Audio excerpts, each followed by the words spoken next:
নমস্কার, বিবর্তন and friends মোটিভেশনের নতুন আরেকটা ভিডিওতে আপনাদের সকলকে স্বাগত জানাচ্ছি।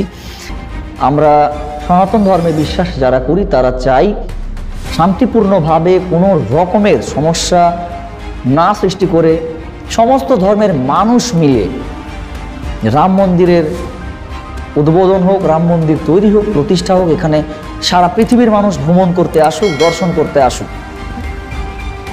এখন কথা যেটা সেটা হচ্ছে, কেন এটা তৈরি হওয়া উচিত বলে আমার মনে হয়, বা কেন এই রাম মন্দিরটা প্রয়োজন বলে মনে হয়।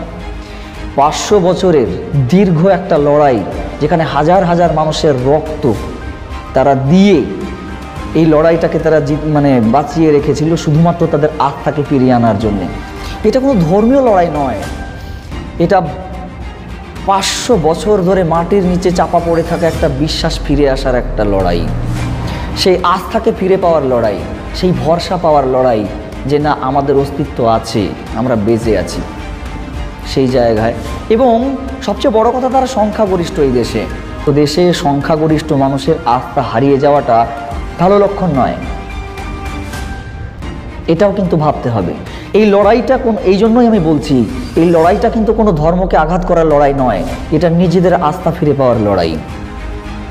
সেই কারণে আমরা প্রত্যেকটা ভারতবাসী, আমাদের গর্ব হওয়া উচিত যে আমরা সেই আস্থাটা ফিরে পেয়েছি, আমাদের লড়াই সফল হয়েছে। এটা গেল রাম মন্দির প্রতিষ্ঠার কথা। আচ্ছা, রাম মন্দির প্রতিষ্ঠা তো হলো, রাম মন্দির প্রতিষ্ঠা হলেই কি রামরাজ্য ফিরে পাওয়া যাবে?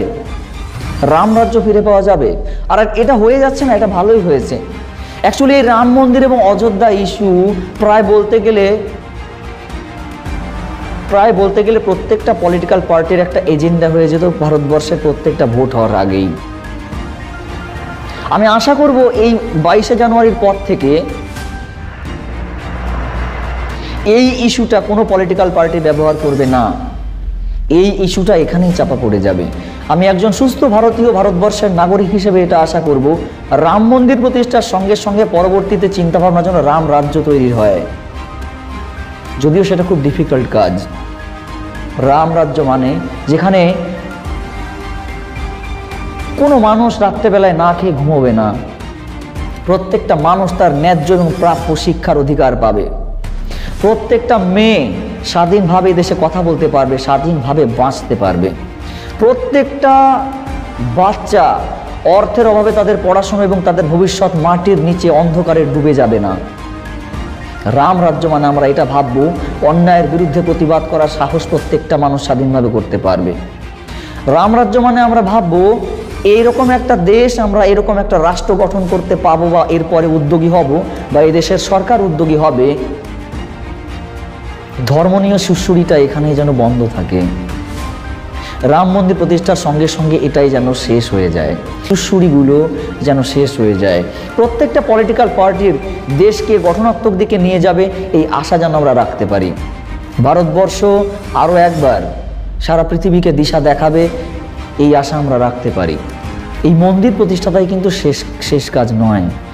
ভালো হয়েছে, রাম মন্দির প্রতিষ্ঠা হচ্ছে, আমরা আমাদের আস্থা ফিরে পেয়েছি, আমরা আমাদের ধর্মীয় ভরসা ফিরে পেয়েছি, সাহস পেয়েছি বেঁচে থাকার। এপার বাংলা এবং ওপার বাংলার মানুষ যারা ওপার বাংলাকে ছেড়ে, তাদের সমস্ত ভিটে মাটি ছেড়ে, নিজের আত্মীয় পরিজনদের, নিজের বোন, নিজের মাদেরকে চোখের সামনে সম্মান হারাতে দেখেছেন, চোখের সামনে তাদের সঙ্গে অসভ্যতামি করে তাদের জীবন নষ্ট হতে দেখেছেন, সেই ভয়ে যারা সমস্ত ভিটে মাটি ছেড়ে পালিয়ে এসেছিলেন, তাদের গর্ব করার দিন। এটা কোনো পলিটিক্যাল পার্টির কথা নয়, আমরা দেখেছি, আমাদের পরিবারের মানুষজন দেখেছে, তাদের মুখে শুনেছি সেই ভয়ঙ্কর কাহিনী।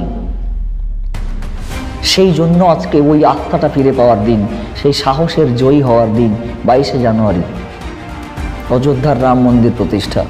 আমি বিশেষ করে রাম ভক্ত নই, কিন্তু এই আবেগটা হিন্দু ধর্মের, এই আবেগটা সনাতন ধর্মের। আমি সনাতন ধর্মাবলম্বীর মানুষ, তাই আমি বিশ্বাস করি এটা আমাদের গর্বের দিন।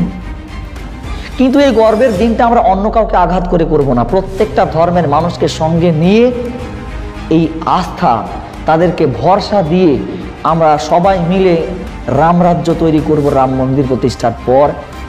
এই শপথ আমরা নেব 22শে জানুয়ারি ভেদাভেদি দূর হোক, ধর্মে ধর্মে মারামারি খুনোখুনি দূর হোক, আর্থিকভাবে ভারতবর্ষ পৃথিবীর শ্রেষ্ঠ আসনে বসুক, পৃথিবীর সমস্ত দেশকে ভারতবর্ষ দিশা দেখাক, এই আশা আমরা রাখব রাম মন্দির প্রতিষ্ঠার সঙ্গে সঙ্গে।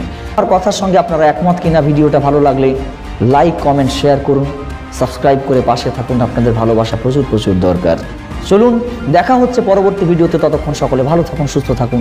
জয় হিন্দ, বন্দে মাতরম। ধন্যবাদ।